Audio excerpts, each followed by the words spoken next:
Patch's dog. Sure he doesn't bark and growl.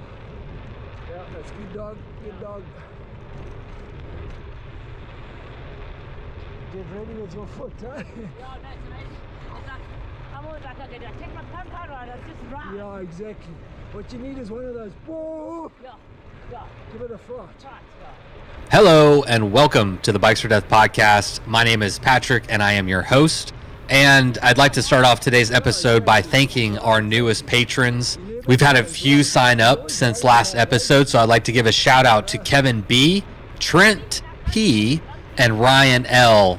I appreciate you guys stepping up to support the show and getting us closer to the goal of reaching $500 a month on Patreon. Currently, we're at $430. When we hit that magical $500 number, I'm going to create a separate podcast called Shifting Gears that's going to be just for patrons as a way to say thank you. It's going to be a little bit different than the format that I have here on Bikes for Death. The reason it's called Shifting Gears is because it can go in a lot of different directions. So ultimately, I'm probably going to let the patrons run that show and dictate, who my guests are, what the topics are, and I'm just going to kind of do whatever they want me to do because really it's about saying thank you to them. So if you're a patron, thank you. Hopefully we'll get to that number soon. And if you would like to help support the show, the easiest way to find Patreon is to head over to bikesfordeath.com. There's a link there. There's also a link to PayPal, which allows you to submit a one-time donation. And you can also check out the merchandise. We got all kinds of great goodies there that allows you to support the show, kick a few dollars our way, and also lets everybody else know that you're repping Bikes for Death, and that's what you're about. Bikes are life. It's a lifestyle. It's what we do. It's who we are. Thanks for repping the gear. I always love to see people out there with patches, stickers, shirts, whatever it is. Super cool. Thanks for spreading the stoke. And lastly, the easiest way to support the show is to simply go to iTunes and leave a 5-star review. It is super important to help the show stay current, stay topical, and let the algorithms and little robots know that people do like the show, they are listening, and other people should listen too. So that's just the way the world works, and if you can help leave a little review with 5 stars next to it, that would be ever so appreciated. All right, well, listen, I do have an opportunity for listeners. If you have a message or if you would like to share something with the Bikes for Death audience, there's going to be some opportunities coming up for that. I'm going to talk about all of that after the show, but if you fancy yourself as somebody who would like to contribute, who has an idea or whatnot, and would like to contribute something or share something with the Bikes for Death audience, stick around because we got some opportunities. I get lots of messages from people about wanting to be a guest and who I should interview and all this stuff, but unfortunately I'm only one person and I get a lot of requests, so it's hard to, it's impossible to accommodate everybody and to interview everybody, but there's a lot of important stories out there. So yeah, stick around after the episode if you're interested in that, but if you're not, I'm not going to waste your time with it right now. No advertisers today, no sponsors. Today's episode is brought to you by you. Y'all are the best. You're supporting the show 100% today. Always much appreciated. So without further ado, my guest today is Aaron Chamberlain. You may have heard about him recently. He just finished circumnavigating Texas via a bicycle. He wrote an article, or several articles, I should say, for Texas Monthly, who is his employer. So for these couple months that he was out there, he somehow talked his employer into paying him to go ride his bike around the circumference of Texas and write an article about it, which is obviously very cool on a lot of levels. It's always so cool whenever I see people who are able to merge their passions with their jobs and make something really cool and special happen like this. I think the creativity and the entrepreneurship to go and seek something out like this and to bend the ear of his employer, and we talk about it, so I won't get too much into it, but I always have respect when people are able to do that. And then also just becoming probably the first person to ever circumnavigate the state of Texas on a bicycle. We talk about the maybe and the asterisk mark on this episode as well. It was truly an amazing feat. In 2019, he rode every street in his home city of Austin, Texas, which was 4,000 something miles, something insane like that. After that, he went bigger. So he did the whole freaking state of Texas, which is pretty great.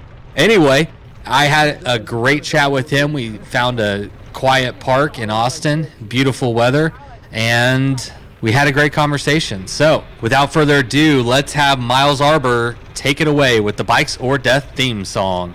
You load up your bike, you ride away from home. You could be with your friends or you could be alone. You ride for a day or maybe more. You just love being in the great outdoors. Everything you need is strapped to your bars, including that new pillow you got from Santa Claus. And then you think, oh shit, to yourself. You lit a super lightweight tent on the living room shelf. Bikes or death. Bikes or death. Podcast. All right. Well, today, ladies and gentlemen, I have with me Aaron Chamberlain. We're sitting in, where are we? Mueller Park? Mueller Lake Park. Mueller Lake Park in Austin, Texas. So, and I brought him a beer, so cheers. Cheers. I'm going to make you pick it up and cheers There we because you are the Austin beer guide and also the first man to ever circumnavigate the state of Texas on a bicycle. Yeah, that's what I thought. That's what you thought. When I set out to do it, I was, I did my due diligence and looked around, tried to find anybody talking about doing it or riding around Texas or whatever. And it wasn't until I got back that someone wrote, I wrote a series of stories for Texas Monthly about the ride. And there was a guy in 2005 who actually set out to do it. And I guess he did it twice, but it wasn't quite the same ride that I did. Like, he didn't go down into Big Bend. So maybe you don't call it a full circumnavigation, but it was pretty close. And, yeah. He was doing it to, like, he had cancer at one point, so he was doing it like a raise cancer fund. Oh, wow. So, I mean, it was so the idea was out there, I guess, but back in the early 2000s. Yeah. So that's probably why I couldn't find it online. Does he have any proof? We need to validate his claims. I know. I'm kidding. I did think that. And he wrote a book, apparently, and his kids actually got in touch with us because he passed away in 2011. They're sending it to me, and so I'm going to check it out. And, I mean, I don't doubt it happened. Yeah. I believe him. It's just I want to see where he went and what his route was and how different from mine. Yeah, there's no way it's the exact same route. Yeah. And I mean, I don't know who is the governing body that says which one was a true circumnavigate. Right. And then also, I mean, where does that go in the record books? I think just in my own head. In your own head. Was that your goal, though? Did you want to be the first to do that? Yeah, that's what the idea was. So last year I rode every single street in Texas on my bike. Oh, not Texas, Austin, sorry. Okay. Every single street in Austin. And that was kind of a fun project I worked on with my bike. And when that was finishing up, I wanted to do something, I guess, bigger, but not as long. So, time-wise.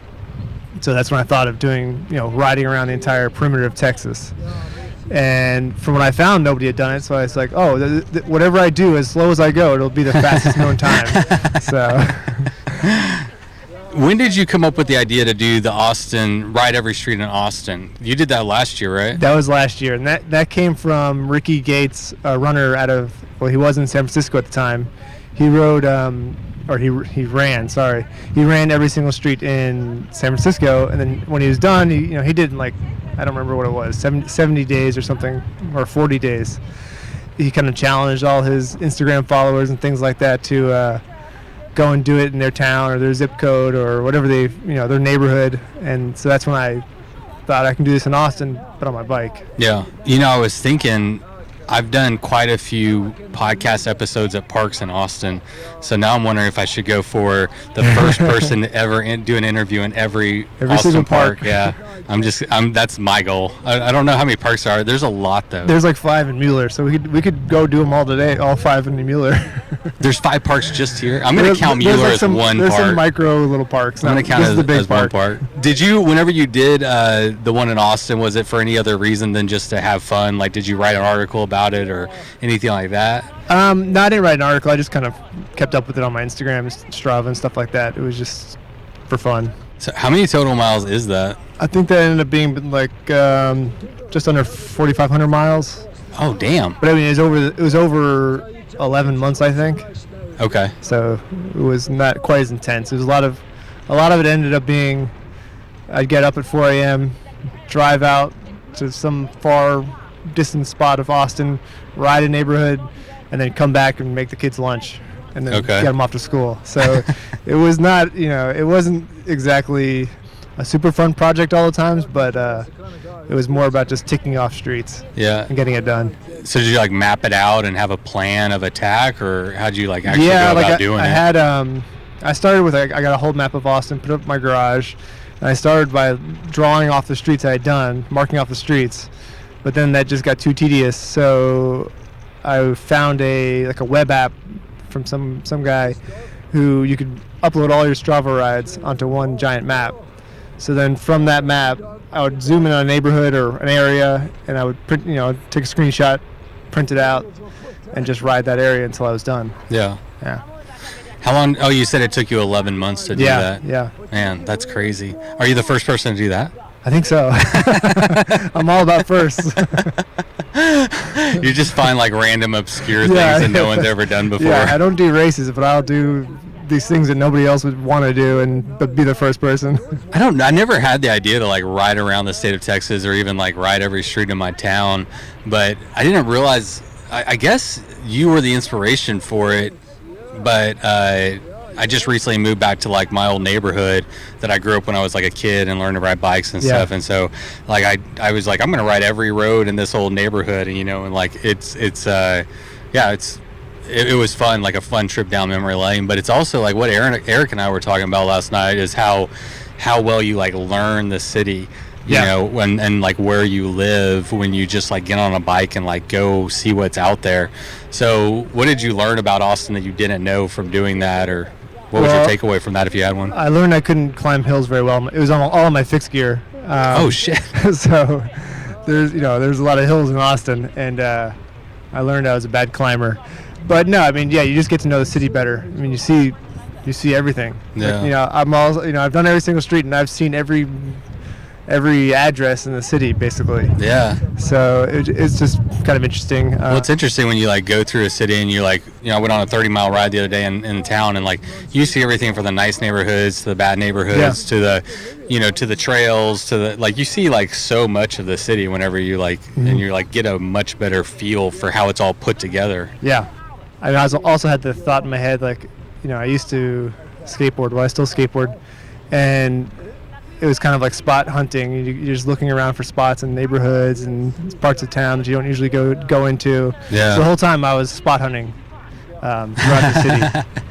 That's funny. I grew up skateboarding, and injury to this knee here, at my left knee when I was 21. I was like, nope, that's it.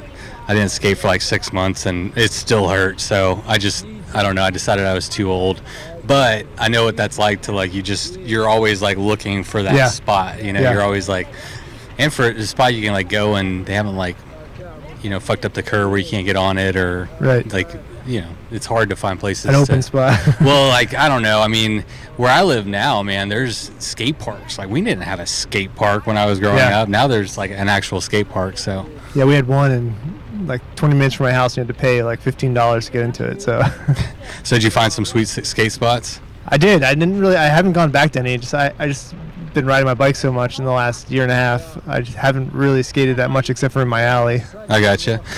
All right, so after you finished the Ride Every Road in Austin, when did you have the idea to do the Circumnavigate Texas, and how long before you actually like did it? Yeah, that was towards the end of that project, so it was probably December, and I was thinking about it over Christmas break, so I started basically just planning the route, or the early stages, and telling my wife and my kids about it, and the whole time my daughter was saying, "You're not doing that, Dad. You're not doing that." Like, how old's your daughter? She's 8. Okay. So I was like, okay, like, I know I'm probably not going to do it, but this is just like an idea, or like a dream, whatever. But I basically planned it out, and by January I had a plan, or a route. I just went from city to city, about doing 50 to 70 miles a day, not getting into like where I'd stay or anything, but just kind of from what city to what city it would be, and all the way around. Yeah. And I was not going to be doing any gravel roads really, or dirt roads, so just like decent roads, and mostly roads I could see on Google Street View. just so I could tell, like, is this gonna be rideable? Or is this, Yeah. You know? Well, I'd love to know more about how you actually went about building the route and what you were looking for in the route and all that. Yeah, early on, I was still planning on doing that on my fixed gear bike, and I'm glad I did not do that. Although I was listening to your podcast with the guy that was his name, Matt. Oh, Fixie Dave. Yeah, and I was like, I should have done a fixed gear. I was like, he could do all Tour these Divide, Tour Divide on a fixed gear. I could do this on a Route fixed gear. 66. Yeah, that guy crazy. So maybe next time we'll do a fixed gear. So yeah, you'd definitely be the first to do that. Yeah. So my friends were like, get a different bike. Get someone to give you a bike or buy a new bike. So yeah, I was looking for decent roads to ride on. Not crazy highways or anything. Just it'd be great if we could find back roads and everything. Yeah. But I mean, that's why when you look at the map, and it's especially in the Panhandle, like where I cut down to Dalhart, I kind of cut off the tip of the northwest corner of the Panhandle. And I was expecting to get more grief about that, but no one's really said anything about it. I was just feeling like, you didn't really do it. You missed a spot. Blah, blah, blah. And there are definitely spots where I missed. Like going from Rio Grande City to Laredo, there's a mines road, and it's all gravel. Okay. And it's like 100 miles, and that takes you just along. You're like right on the border, and instead of that, I kind of did a detour around back to just so I could be on better roads, basically highways. Yeah. And but yeah, that's how I would use Google Maps. I use Strava routes. I would use Komoot. I would just kind of look at each one of those, and between the three, I kind of figure out which one looked the best to me as far as rideability. And Google Street View, I was able to get down there and I just drop my pin every few miles to see even what traffic looked like, things like that. Man, I was talking to this about with Eric last time when we were chatting about it, how technology has made planning routes like so much easier. And when you get on, like you said, Google Street View and just drive down a street and check it out. You can even see like what the speed limit is if there's a shoulder, all that stuff. Yeah, shoulders are what I was looking for. There was roads that I decided not to do, but I ended up doing anyway, because the roads that I did pick were going to be bad. This is like all in the Permian Basin, which is like a nasty place to ride. Not recommended. Why? It's all oil field traffic. Yeah. Huge trucks. The smallest trucks. It's all oil field roads too. Yeah, the smallest trucks that are out there are just huge, like dually trucks, And then there's 18-wheelers and big sand trucks and things like that. Yeah. Trucks you never see around here. So how'd they treat you? Pretty well. I Good. mean, I had really good luck. Obviously, at only a few close passes and things like that, but a lot of truckers passed me on this trip, and 95% of them were great. Like, most moved over, gave me space. So I can't really complain too much about the traffic. Well, that's good. So how did the road actually go, or did the route go? Were you able to ride it, or how many detours did you have to make? Or Through the Permian Basin was one detour I ended up doing, which actually I saved a day, which I used in the desert later on going to El Paso. So instead of going down south from Kermit to Pecos, I just cut across through the Permian Basin and then up north to Orla, which Orla is like this nothing. It's got 2 gas stations. It's the only thing, and it's all oil field traffic. And so by doing that detour, I was able to have an extra day from the Guadalupe Mountains National Park to El Paso, which is like 100 miles. And it's just desert, so I was glad to have. And at that point, I had my brother-in-law with me, so he was able to I rode for a day, and he picked me up, and we went into El Paso, and then we came back to the spot I stopped at, and I finished off the desert to El Paso. Was that because of supplies or safety, or? I guess I wasn't planning on having him there. I was going to just sleep somewhere out there. Yeah. That was the idea. I was just happy not to have to do that. I was lucky.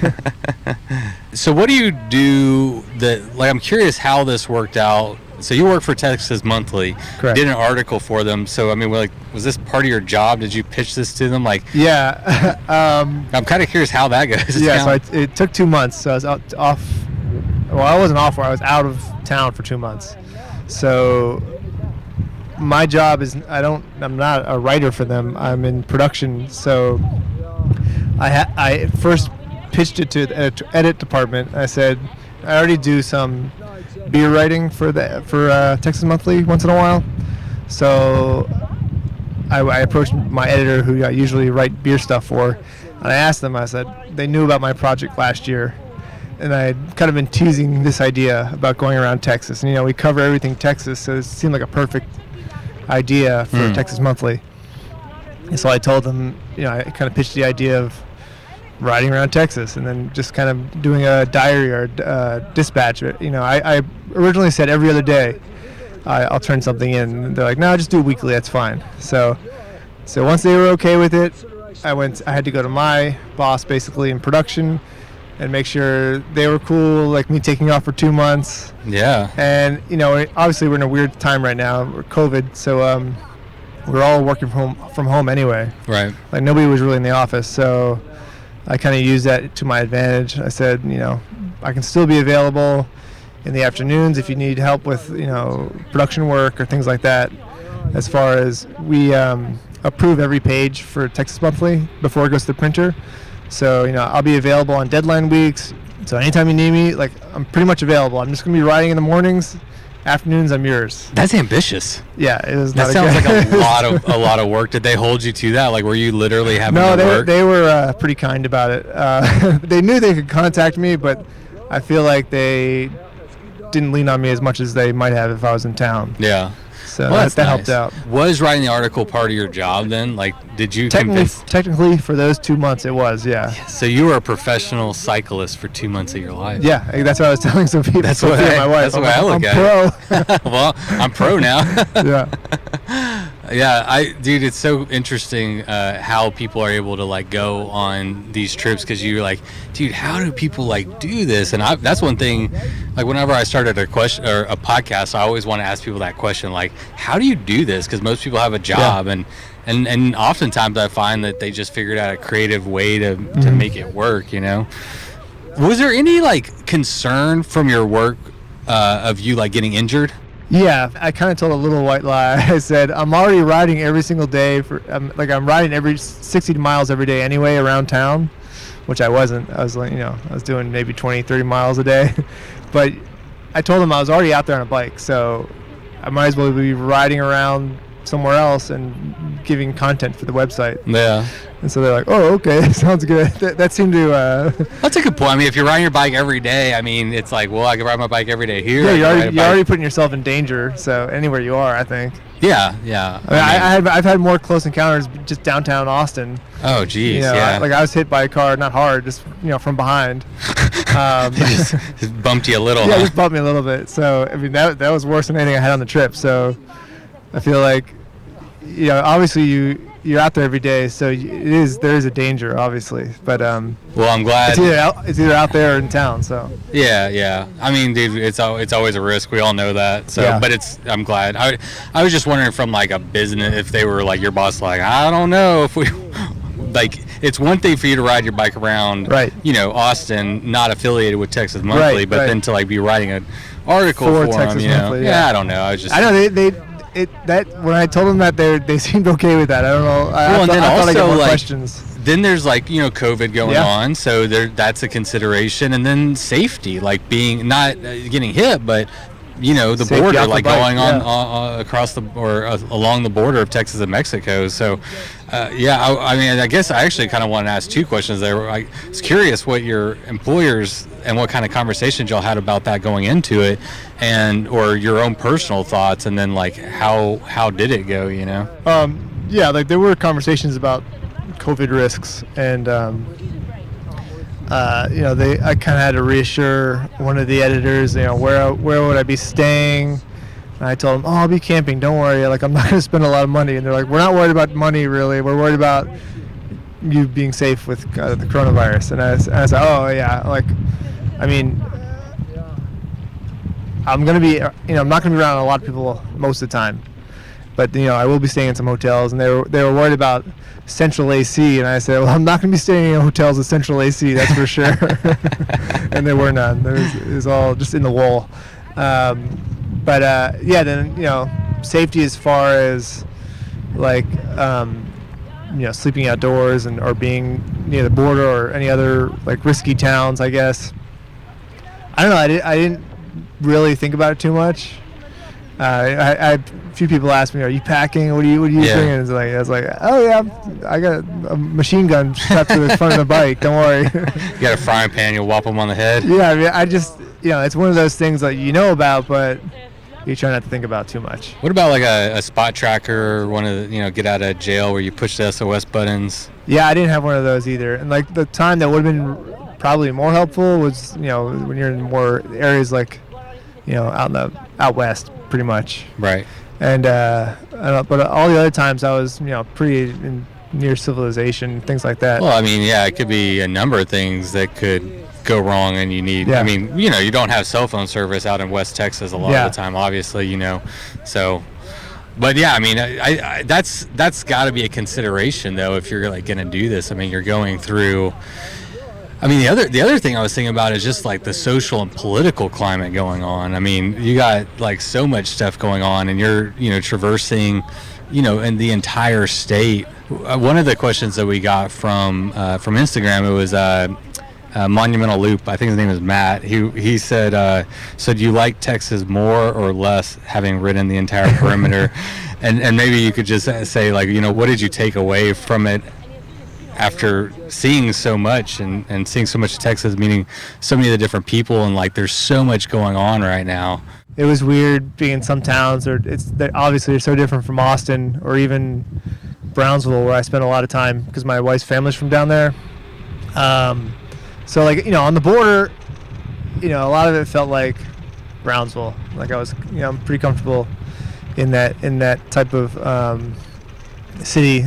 But then like, places like the Panhandle and North Texas were pretty different, but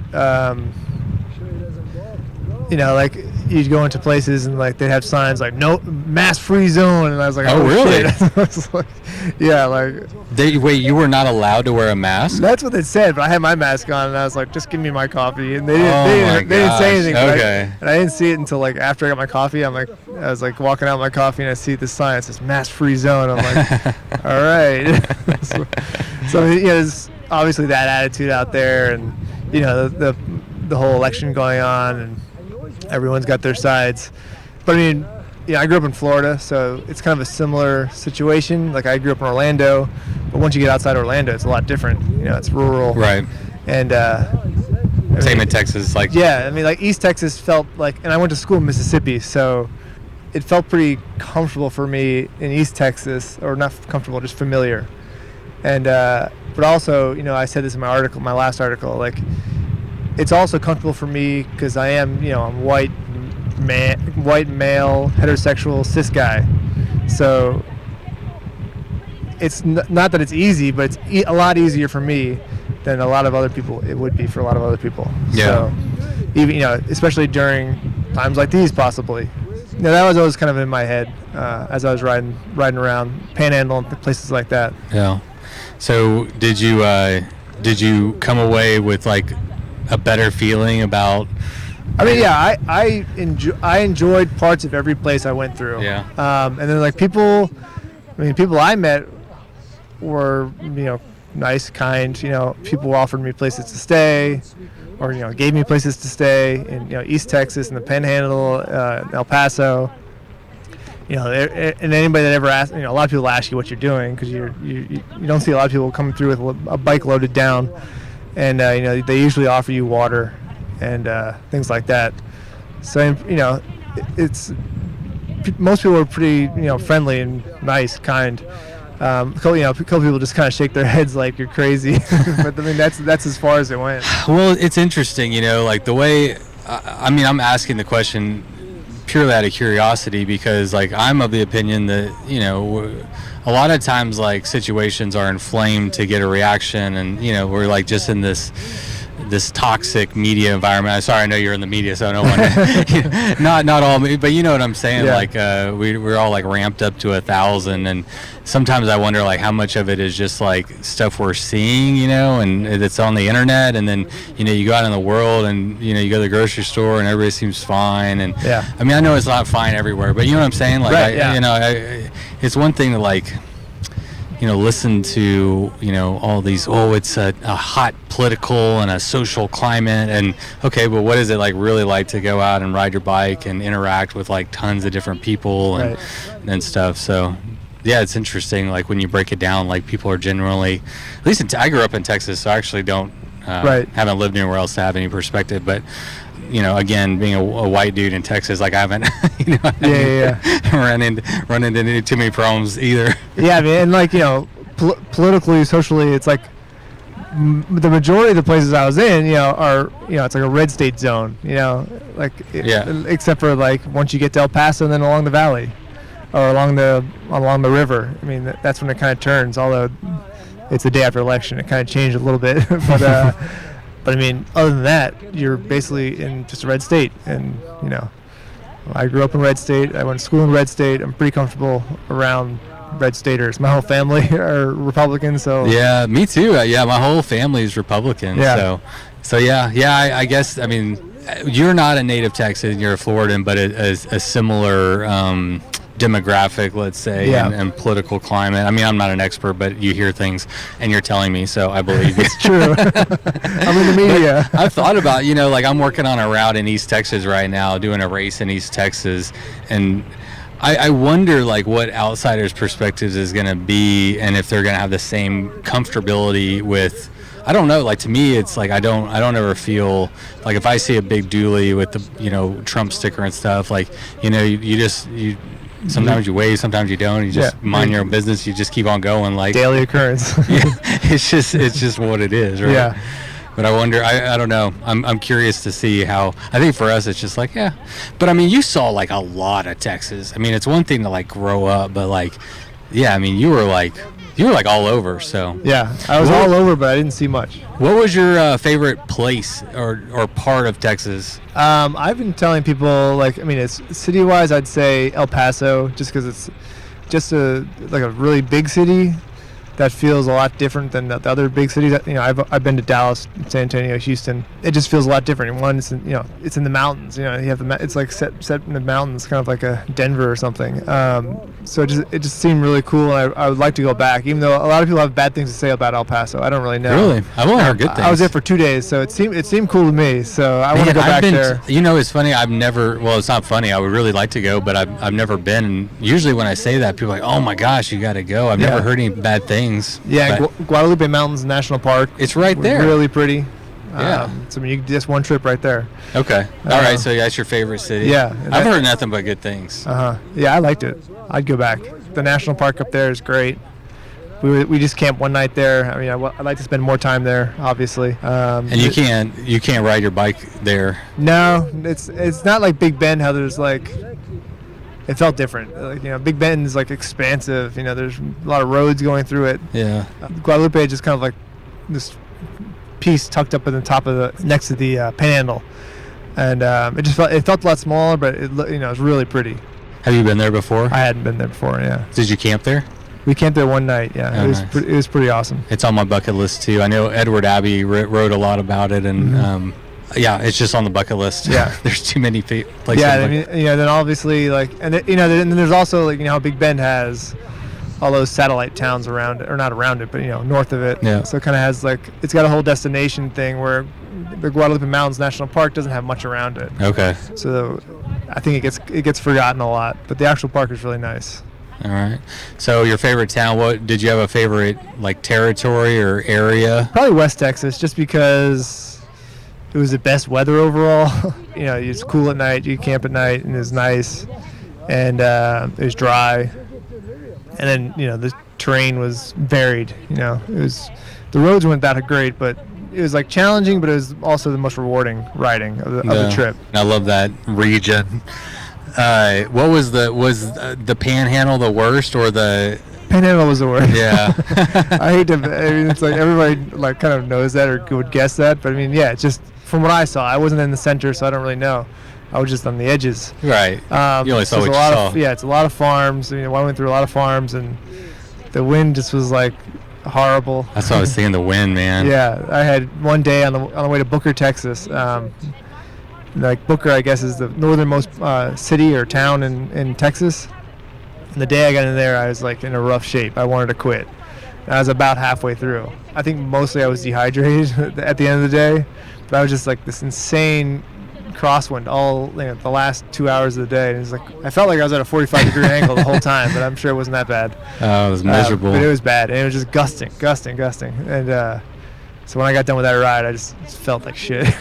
What was the worst weather you experienced? And you can include wind. Yeah, it was wind. I mean, Wind was I worse, I got one day a little bit of rain going to Paris, but I mean, that was the only day I even put on a rain jacket. Oh, wow. And then one day it rained a little bit in the morning, but it was before I left, and it stopped, and it was fine the rest of the day. Wow. And so no rain. I got really lucky. So just wind. Like one day along the border, it was just like 25-mile-per-hour gusts in my face for 55 miles. It was the worst. I think wind is the worst. Yeah, and then the next day it shifted. It was behind me, and it was the best day. That's a good point. Wind could be the best or the worst. Yeah, it's a give and take. So what I don't want to pronounce what you called the route because I'm going to mess it up, but what did you call it? I mess it up too. All right, perfect. Well, you mess it up. Okay, I'll mess it up. I call it Vuelta de Texas. And what does that mean? Like the Vuelta what they call it, the Vuelta España, or it's the big race in Spain. Okay. And it's like the Tour de France. I don't know. That's not. It's actually where I got it from. My brother-in-law came up with the name. I was like, oh, it sounds good. Like around Texas, But basically, that's the rough translation. Okay. Around Texas, or the ride around Texas. Gotcha. So just to give it a little different flair. All right. I wanted to talk about your equipment, and you mentioned earlier, like you had your fixie for. Is your fixie like your only bike? And then I was my only. Well, I have an old Trek touring bike, which is not really in. My wife uses it right now, just around the neighborhood. So I've been riding that for a while. So my fixed gear bike was like the only bike I rode. Oh wow! For like so why were 7 you? years. Why fixed gear? When did that happen? And I just like the simplicity of it. Yeah. Basically, that's how it started. Why is the simplicity of a fixed gear better than the simplicity of a single speed? Single speed sounds good to me too. It sounds better. Okay. It's just that I don't know. I bought it. It had a flip-flop hub, and I rode single speed for a while. Then I was like, I don't know. I thought it was like a challenge or something. Yeah. So I switched it back. I switched it over to fixed, and I just stayed on that. Okay. I just liked the ability to slow down without using your brakes, things like that. Right. I just got used to it, I guess. And now that you've ridden gears for a couple months, what are your feelings? I haven't ridden my fixed gear since I've been back, so and it needs a new chain. So I'm not sure if. I mean, I'm sure I'll go back. The two bikes are like totally different as far as the way you sit on them and you feel on them, and besides the gearing, so it just feels weird to sit on that bike. How long have you been back? I've been back, let's see, 5 days. Oh man, how do you feel? I meant to ask you earlier on. Good. I mean, I never like the only I guess people say like when you're on a big tour, what do they say, like the first week or 2 weeks is kind of hard. But it depends. I've heard 500 miles. Yeah, from some people, it's like whatever. Then you like get in shape for the tour. Yeah. Like, you get in shape for the ride. Yeah, you ride doing. into shape. And I guess that's what happened because it was a little. But I started off easy because it started off by the coast. It was all flat. Right. So that may have helped too. I just started off flat. It was probably 400 miles of just flat riding, and then until I got up into the East Texas, and that's when the hills, some hills started. By that point, I'd been riding, a lot every day, so it didn't really bother me too much. Was that by design? I don't remember why originally. I think I wanted to end along the border, like come down the border at the end. Well, you say you have family in Brownsville, I have too, family in right? Brownsville, yeah. So that's why I started in Brownsville. Yeah, that makes, yeah. And it ended there, but I can't remember the reason why I decided to go counterclockwise. But I would want to live Big Bend for the end. I could imagine. That might have been part of it. And well, you got Guadalupe, El Paso, Big Bend, all to look forward to. As I was riding through, I was kind of happy that I did it that way, because coming from the west to the east, riding east towards the Guadalupe Mountains, like all of the climbing is you go straight up. But for me, I was coming from the east towards the west, and it's a real gradual climb. So that suited me better, I think. Did you train for this, and how did you train? No, I just rode a lot. Just rode a lot? Yeah, I guess that's training. Just riding. What about as much training as possible. for the carrying gear, the camping aspect of it? Did you have experience with that going into it? I mean, I had experience camping, but carrying gear, not really. I did some real small rides a few days before with everything on there.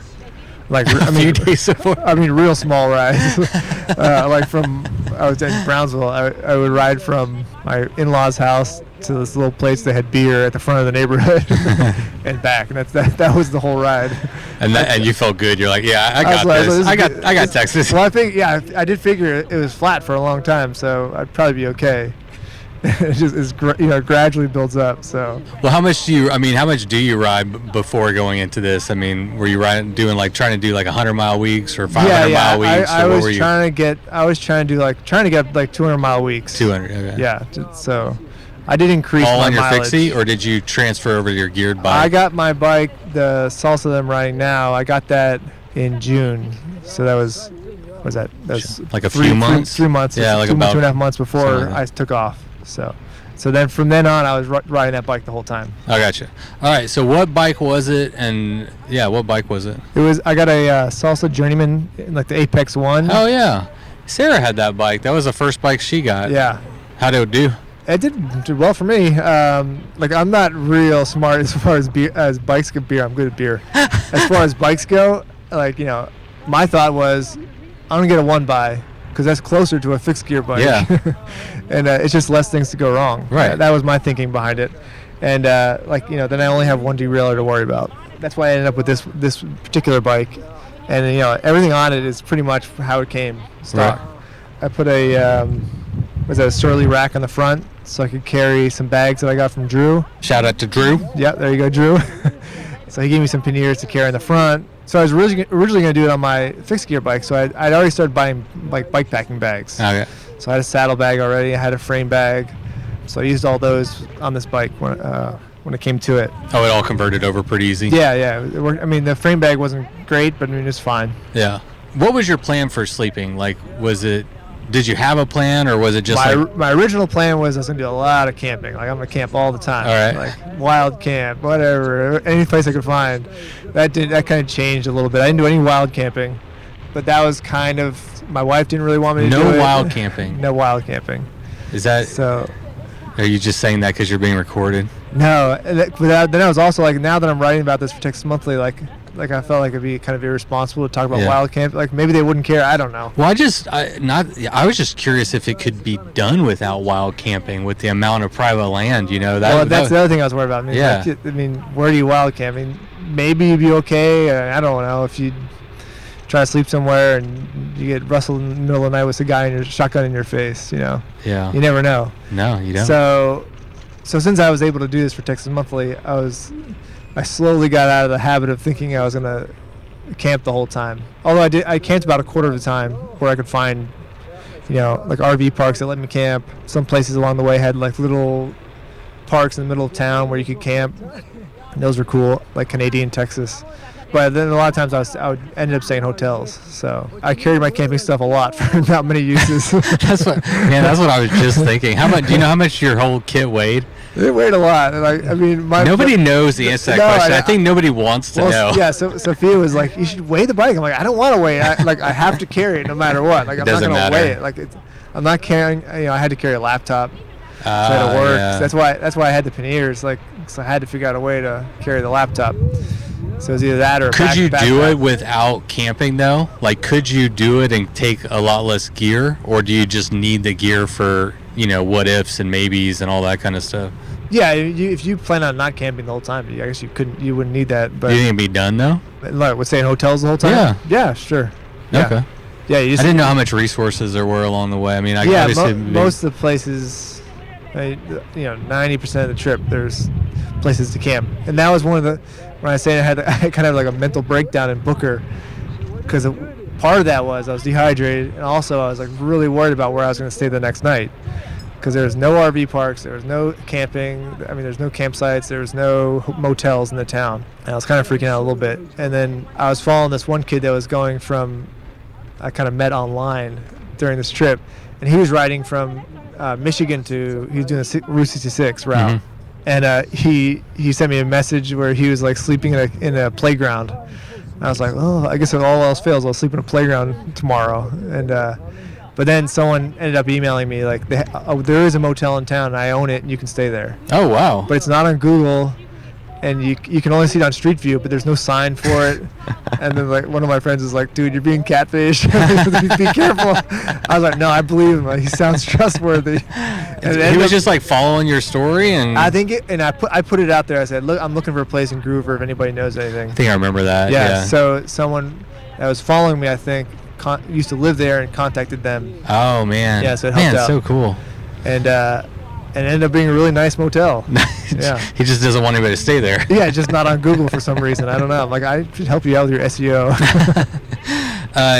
Did you have a lot of people that came out and rode with you throughout the trip? Not a lot, but I had 2 guys from Longview come out and ride with me from Marshall to Texarkana, and then I had Jared came out. Jared Foster. Yeah, Jared came out with one of my friends that lives in Lubbock. My friend Sean said, I'm going to bring 2 guys. I go, okay, cool. Like, I just thought it'd be 2 other dads. I guess it was 2 other dads. But and then Jared, I had started following Jared on this trip on Instagram. And then so when he showed up, I was like, is that Jared Foster guy? And then he was taking photos of my stuff, and I was like, and I met him. He's like, yeah, I'm Jared. And I was like, I think that's and I had to look him up. I was like, oh, that's Jared Foster. So I was like, oh yeah, we follow each other on Instagram. He's like, yeah, I know. That's what he's like, yeah, I know. He's like, yeah, that's why I'm here. Jared's a cool dude. He was episode number 3, I think, for the podcast. He was. Wow. You and him look similar too. Y'all could be brothers. Maybe. We are brothers. Y'all are brothers. Y'all found out on the trip. Yeah. Like, oh my God. I wanted to come out and ride with you. My life was just crazy, and I also kind of wanted to talk to you like after it was over to like get the full, like, part of me was like, man, it'd be cool to like go ride with him and see how it's going, but I guess I could have like done that, but my life's crazy because I'm moving and getting divorced and all kinds of fun stuff, so you gotta do what you gotta do.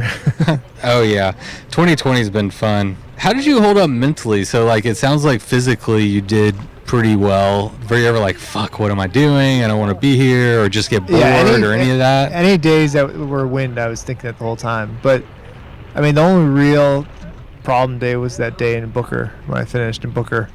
And I just felt like shit, and I wanted to quit. I wanted to go home. And after that, I would look for signs of my mind going there to that place. At certain points I thought it was going there, but never did. So after that, so that was about a halfway point. I was pretty much fine. Because, like, after that, it was kind of, I'm on the down, almost done. You kept getting closer and closer to the end. So that was really the only one time I had any mental issues with the ride. And in physical issues, I was a little after that. My knee starts hurting, and I'm like, fuck. I'm like, and it's kept getting worse and worse. Interesting. And I'm like, oh damn, like this I didn't want. Like, I get it if you like just feel like you can't finish, but like I don't want to just not do it just because my knee starts like getting so bad or I can't ride. Right. But I don't know if that might have been a mental thing. Like, well, that's what I was about to ask. Thinking about it the whole, like I'm thinking about every pedal stroke. I'm like, oh, that's my knee. That's my knee. That's my knee. Yeah. And but after I try to just put you put it out of your head, and then like I think it's it would hurt for like a week, and then it kind of went away. Interesting. So, yeah, I was wondering when you were saying that if it was like the negative headspace or it whatever been, that was like contributing. I don't know. I mean, I'm no freaking doctor, but I've talked to other people about that before, and it seems like there's a correlation between like your mental state and your physical state, Sure. And if you can stay in a good mental place, physically it's just going to go a little bit better. And I don't know what that connection is there. So what was the biggest motivator to finish? Did you have like, when things get tough, like something that you would always like go to and be like, all right, I can't fucking quit? Professional shame. I mean, yeah, like I mean, it kind of was that. Like, I think that's a legitimate answer. I mean, you committed to it. You're like, okay, I'm leaving. I'm gonna give you guys 8 articles. Yeah. And it wasn't just the articles, but just the idea that I was putting it out there. Yeah.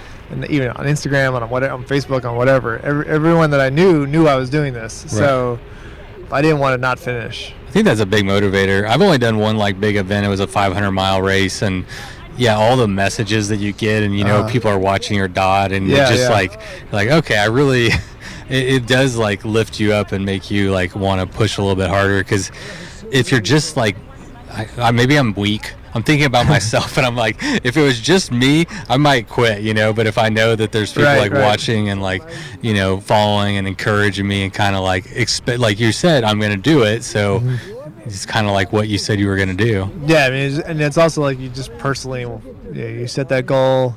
I mean, I'm not that I'm great at setting personal goals and accomplishing them, but sometimes I am when I really want to do them, and this is one that I really wanted to do. So. Well, it would suck to get 80% there and then have to go and do it again or something like that. Yeah, I'll finish in 2 months and that's cool, but it's not really what I set out to do. Was there anything that kept it from almost not happening? I mean, surprisingly, it sounds like you went 2 months, 3,000 miles, and did you even have a flat tire? Yeah, I had flat tires, and so I started off with the tires that it came with, and they were Terravelle Cannonballs. And they're great. They're fine. Obviously not the best road tire, which was I was doing riding roads, and but whatever. They're good enough. But I should not have started because I'd already been riding them for almost 3 months. Around town here. Oh yeah. So they were kind of worn down by the time I started, and so about halfway through the ride, I had to get new tires, and I had issues with. I told you I'm kind of bike dumb, so getting the tires on the freaking rims, I could not do. I was having the worst time, and I was tearing tubes. I was riding with tubes. Okay. So I was tearing tubes, and so there were some issues with tires and things like that. But I mean, nothing that stopped me from going. Do you regret not changing to tubeless before? Yeah, a little bit, not really. But when I went to a bike shop. 2 guys from the bike shop. I forgot to say this. 2 guys from the bike shop in Brownsville rode out with me the first day, and the owner of the bike shop, JT Cycling. I went there the day before to get some last minute things, and he was checking out my bike, looking it over. I'm like, don't say anything bad. And he's like, you're running tubes? And I go, yeah. He's like, why aren't you doing tubeless? I'm like, I don't know. I've never done tubeless. I didn't want to start tubeless on this right before I leave on a trip. And, I'm not. I don't know. I wanted to stick with what I knew. Yeah. That's why. And then the guys that rode with me from Marshall to Texarkana were saying the same thing to me. and then I got that was my first flat that day. Yeah, guys, you don't understand. I'm bike dumb. I know tubes. I know how they work. Yeah. I was like, it's basic. And so I got a flat, changed flat. So they were talking about tubeless, yada yada yada. And then one of them gets a flat. David gets a flat. And he's like, no problem, put my bacon strips in it, all this stuff. And I'm like, nope, didn't work. So he had to put a tube in it. And I was like, okay, there you go. So, but I mean, yeah. Then I had another guy ride with me, my friend here, across the street here, Jamie. He rode with me the whole trip through Big Bend. And he's riding tubeless. He had no problems. But that day he started riding with me in Marfa, from there on, I never got a flat. So he was like, good luck. Oh, nice. I had a weird issue somewhere in the El Paso area where just having all kinds of flats, all kinds of problems. But then from Marfa to Brownsville, I had no flats, and I still haven't had a flat. So saddle sores? No, nothing like that. Were you wearing? We've been talking about this lately. Were you wearing cameos, or were you? I was, yeah. Okay. So but I was wearing basic. They're just bike. I was wearing tight bike shorts, and then I had a few pairs of mountain bike with chamois in them. Okay. But I mean, yeah. So you just clean them every once in a while? Yeah, I just do a wash every once in a while. That's a good thing about staying in a hotel. Yeah. I wanted to see how have you been surprised by the reaction that you've gotten and the story has gotten? Because I'm kind of in the bike world, so it was on my radar early on. A lot of people were sending it to me, and actually Drew told me about it. He was like, you gotta, I think you were leaving for the Texas trip the next day, and he was like, oh yeah, I think that was the day I was going to his house to pick up the panniers. Yeah, to pick up the panniers for the trip. Yep. Did you have to borrow any other gear, or? Yeah, I borrowed a tent. From Drew? No, from Carol. I forgot their last name. They're on Twitter. They follow me on Twitter. Okay. They were like, yeah, you can borrow my tent. So I was like, cool. It's crazy. You ride a fixie around Austin and stuff, but it really does show pretty much anybody with a decent amount of fitness can just go buy a bike, throw some bags on it, plan a route and go ride 3,000 miles. It's totally doable. I don't know I don't know. Is it? If you have the time, I think it's not that. It's really not that big of a deal. besides certain days, it wasn't that bad. I mean, Yeah. it's just if you have the time to put in and the desire, I feel like pretty much. I mean, I'm not super in shape or anything like that, so Yeah, you're not a couch potato, but No, you're not like yeah. a super athlete. Or right anything. now. Yeah, but I mean, I think if you just like, I mean, someone reads the story, like, you know, when I've actually, Sarah was telling me about one of her clients that was like just randomly talking about you, you know, and like people are like they'll see this guy rode 3,000 miles around the state of Texas, like holy shit, you know, like I can't even drive my car across. I mean, that's probably what you hear more than anything. I do that in a car. Most people won't even do it in a it's true. car. But yeah, I don't know. I think it's always neat to like try to put that in perspective, and like anyone can like go and do it just about if they want to. All right, so you can't go 3,000 miles, 2 months around the state of Texas without coming away with a few good stories. But what was your favorite story or interaction from the trip?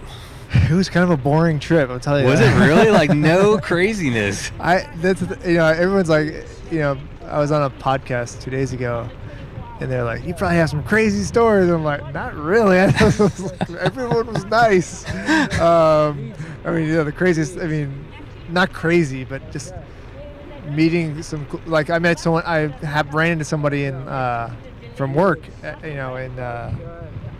in Lajitas. They're going rafting. I saw him. He's going rafting, and we're at some gas station. We ran into somebody. That's as crazy as it got. I ran into somebody from Austin. That's insane, man. You must have like really good luck, or I guess so. You like avoided all the crazy people. Yeah, I didn't have any. There's no crazy people interactions. Didn't have any like crazy detours or anything. It was really a boring trip. Did you get any like crazy reactions just from people, like, you had to like pop into a gas station? I mean, I know we're all kind of avoiding people, and that might be part of it That's too. It's just like, and maybe that's it. It's just like we're all kind of avoiding each other, and even in North Texas when they're not, but everyone kind of gives everyone's their space. But you had a lot of like, what? Oh, you're going around the state like on a bike, blah blah blah. There's a lot of disbelief, or I think when you tell someone that, it doesn't really register. Like no, they can't put it like in. What? It's like, why? That's a big one. Why? I'm like, I don't know. I like to ride my bike. That's the best answer you could give. Yeah. So what's next for you? I'm wondering now that you've like cracked that egg with your employer. Like if you're like, all right, you did one. What else can we do? That's my beat. That's your beat. Yeah. Definitely want to do more. Not 2-month rides. That's for sure.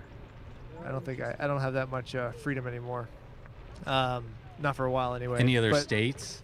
I thought about it. Like, what if I started doing this two states a year? But then like that's kind of just. Riding around the state is kind of dorky anyway.